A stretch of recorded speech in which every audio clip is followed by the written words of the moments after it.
In all the world, we now have serious changes and challenges that we face in the area of energy. The rising demand on the energy and the new tech creates challenges for the whole chain of energy production. The energy transition is going to be responsible for the development of all the countries and the improvement of the quality of life of all the citizens of the world. This is our responsibility before our children and grandchildren, because the correct development of energy sector needs to affect correctly the development of our countries. We are now building up the main principles that are going to be the basis for the energy of the future. We believe that the energy production of the future needs to be based on the energy justice. The development of the energy shouldn't be dictated by the CO2 pollution, by the development of the renewable energy resources. It should be based on several factors. Each country has their own specific level of life, development of the technology, and we need to take it into account when we plan the development of energy sector.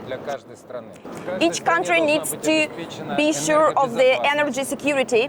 Accessibility of energy should be built both for the people and for the production. It should be accessible not only technically but financially as well. They should be able to pay for the energy. The energy should be efficient. It should help develop the country and raise the level of life. And of course, the energy should take into account protection of environment, since this is where people live in.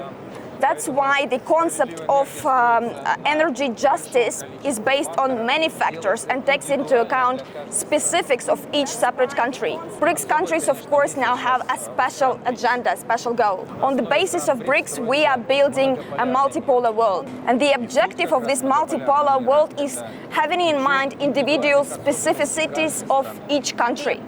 We efficiently work together with the ministers of energy of BRICS countries. Last year in Moscow, during the Russian Energy Week, there was a meeting organized between ministers of energy of BRICS countries. And we've signed a communique of common energy transition. Main principles were stated in this document, and we've also formed our approach to the concept of energy justice.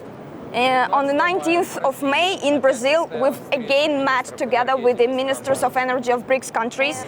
We've detailed more the concepts that we are going to be based on, and specifically the concept of the energy justice.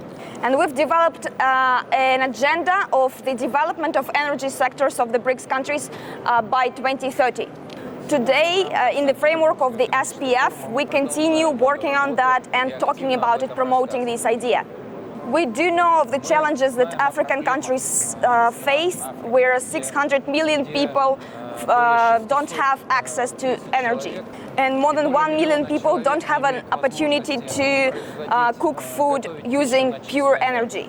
We know that in January in Africa there was a forum held that discussed all these issues. We believe this is a common goal, a good goal to ensure access to pure energy so that people can cook food using it. We fully support the decisions that were made during this forum by the African countries. We are prepared to cooperate so we can solve these issues together with the African countries. I myself am going to Africa soon to see it in the field and to discuss the most efficient strategies so that we can provide improvements as soon as possible. Coal is one of the most important sources of electric energy and thermal energy. 35% of energy around the world is fueled by coal. It's one of the cheapest energy resources as well. Surely it's going to be used in the future long term, of course. At the same time, coal is used in the metal production. 70% of metal around the world is produced using coal fuel. So of course, in the long term, this work is going to continue. So of course, the countries that do have coal reserves are going to continue using it in the economy and in the energy sector of the country. Russia is open to cooperate in the energy sector for all our partners. We believe energy is the basis of development of all the economies. We believe that energy is the basis of improvement of life quality of all the population of the world. Now we have to develop our own technology. Before that, we had to use technologies built up by the West. This is not our fault. We were eliminated from the access to this technology. Now we have new opportunities because we started building up technologies ourselves. More than 80% of the technologies that are used worldwide, Russia now has these technologies. Our goal is to produce 100% of all the technologies inside the country. Our goal is that our technologies are no worse than the Western ones, or maybe even better. This is the technological sovereignty our president has set as a goal for us. The president also mentioned that we can't build a technological sovereignty in one separate country because these countries, comparing with the size of the world, are too small. So the technological sovereignty should be built together with the friendly countries.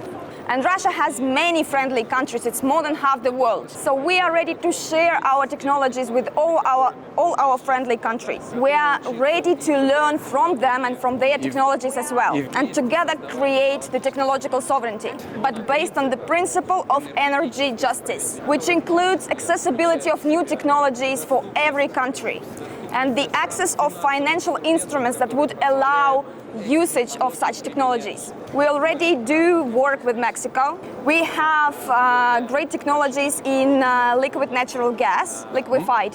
We are ready to share the technology. We are ready to supply Mexico with liquefied natural gas. We also are able to ensure oil production in difficult terrains. We are ready to share this technology and use this technology in Mexico as well. Also, we have the technology to improve efficiency in oil production and oil treatment as well. And as I've mentioned, we already do work with Mexico, but we are ready to continue this work in the future. We are ready to provide technology in the whole cycle of fuel and energy production, from the production of oil to treatment, to transfer, and then to final production. This whole cycle needs to be carefully controlled so that you could control the price building on the market. We are also ready to share the technology of production of electrical energy together with transfer of this energy to every home, to every apartment. Russian companies are open to cooperation with Mexican companies, so we invite all the interested parties to cooperate. Please share this information with Mexican communities so that we have as many contacts as possible. Yes, this is a very important year for us since we are celebrating 40 years of diplomatic relationship, and it's been a great honor that the Sultan came to visit Russia. The heads of our countries had a very productive dialogue. The heads of the government reached an agreement, and us as the government representatives we are responsible to fulfill these agreements. We've specifically discussed the cooperation in oil production and fuel and working together in OPEC+. We do have a broad network of contacts with your Ministry of Energy, and we've already started working on the project. We are, of course, against all conflict in the world, and we believe in diplomatic resolutions before war conflict starts. Any military conflict, of course, makes life more difficult for the participating countries and, of course, for the whole world as well. We closely cooperate with the Arabic world and with Egypt specifically. The conflict in the Middle East is not going to affect our relationship. We are going to continue and broaden our cooperation. Any efficient cooperation in economic sphere affects the conflict positively and makes sure that they end sooner. Efficient work in this area would ensure less conflicts. We have this saying that policy is the continuation of economy, and the worst expression of policy is war. So we need to work hard on economy so we wouldn't be in military conflict. At least we need to resolve our conflicts diplomatically so that the military actions wouldn't take place. So we are going to work even harder to improve our relationship and broaden our cooperation. During the forum, many Russian companies meet with their Egyptian counterparts, and when we conclude the forum and sum it up, we are going to ask our companies what were the results of their meetings and what issues were brought to light, what can we help to solve them, and then on the level of the ministries of energy, we are going to make sure that this cooperation becomes efficient. So the forum gives the platform for these companies to meet, and our goal is to then help as much as possible for these contacts not to go to waste. NJ, thank you for joining BRICS Africa.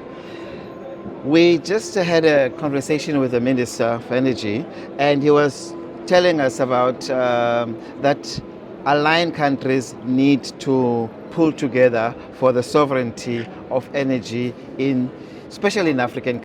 And I know you run the Africa Energy Week. Please tell us what are your impressions of the notion that the minister is bringing up. The minister is right. I think what you look at right now, we are in a position where we need energy sovereignty, energy security. But don't forget, as Africans, we still have 600 million without electricity, 900 without clean cooking technologies. South Africa is going, sometimes during load shedding, we went for hours without electricity. This is a time where we have to focus on a South Africa first strategy, an Africa first strategy to provide energy for those that need it the most, that's the poor in our continent. But also working with Russian technologies, having Russians as partners, it really paves an opportunity for us to really say, let's look at what they've done with gas to power. Let's look at what they've done using gas to drive petrochemicals, and so urea, ammonia, NPK, fertilizer plants, so they can use that to power agriculture and feed it.